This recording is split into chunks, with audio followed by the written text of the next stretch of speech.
Hi partner, colon illustration 4, calculation of capital employed. நம்ம இந்த super profit method வரும்போது capitalisation of average ப்ராஃபிட்டோ super ப்ராஃபிட்டோ வரும்போது capital employed தேவைப்படுது.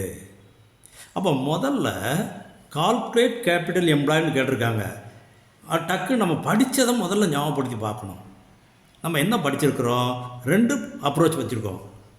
Liability side approach, asset side approach.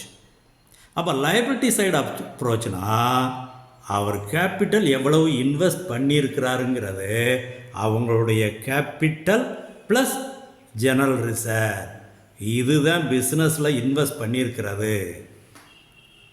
இதில் எதை கழிக்கணும்னா தேவையில்லாத விஷயம், தட் இஸ் ஃபிக்ஸேசி அசட் இருந்தால் கழிச்சிடணும், குட்வில் அசட்டில் இருந்தாலும் அதையும் கழிச்சிடணும்.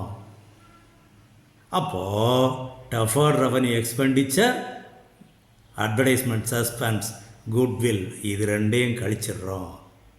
அதே நேரத்தில் இன்வெஸ்ட்மெண்ட், ட்ரேட் இன்வெஸ்ட்மெண்ட்னு கொடுத்துருக்கனால இந்த பணம் பிஸ்னஸ்லேயே கிடக்குன்னு அர்த்தம். இதில் சப்போஸ் இன்வெஸ்ட் மட்டும் கொடுத்து இந்த ட்ரேடுங்கிற வார்த்தை இல்லைன்னா தட் இஸ் டேக்கன் அஸ் நான் ட்ரேட் இன்வெஸ்ட்மெண்ட். அப்போ அதையும் இதிலிருந்து கழிச்சிடணும். இதுதான் பேசிக். அப்போ இதன்படி ஆன்சரை நீ பார்த்தீன்னு சொன்னால் பாரு, capital employee partners capital plus general reserve, அதில் வந்து ஃபிக்ஸஸ் அசட்டும் குட்வில்லையும் கழிச்சிட்டின்னு சொன்னால் 25 lakhs கேபிட்டல் எம்ப்ளாய்டு. அப்போ டோட்டலாக 20 lakhs கேபிட்டல் இன்வெஸ்ட் பண்ணியிருக்காங்க, 9 lakh ரிசர்வ் கிரியேட் பண்ணி அதையும் பிஸ்னஸில் போட்டிருக்காங்க, 29 வருது. அதில் டெஃபர்ட் ரெவன்யூ எக்ஸ்பெண்டிச்சர் குட்வில் கழிச்சிடுறோம். 25 lakhs கேபிட்டல். இந்த முக்கியமான பாயிண்ட்டு. இது அசட் சைடு அப்ரோச்னால் என்ன சொல்கிறது? அதுவும் குழப்பம் இல்லை. டோட்டல் அசட் எடுத்துக்கோ, அதிலிருந்து இதை கழிச்சிரு. அங்கே சொன்னத அது மட்டும் இல்லை, இதையும் கழிச்சிரு. That is outsider liabilities. அப்போ total asset minus fixed asset minus goodwill minus outsider liabilities. இப்போ நீ ஒர்க் அவுட் பண்ணி பார்த்தீங்கன்னா இதே ஆன்சர் தான் வரும். இப்போ வர ஆன்சரை பாரு.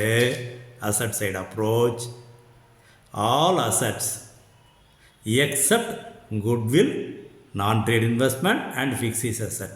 non-trade investment இல்லை, அது ட்ரேட் இன்வெஸ்ட்மெண்ட்டே கொடுத்துட்டாங்க. Outsider liabilities. அப்போ 13 lakhsல advertisement suspense, goodwill, that is outsiders liabilities.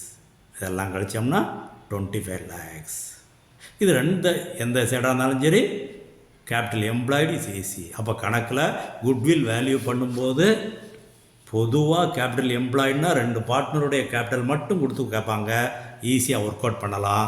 இல்லை இந்த மாதிரி கேட்டாங்கன்னா இதை கொஞ்சம் கவனமாக பார்த்துக்கோ. Okay boys.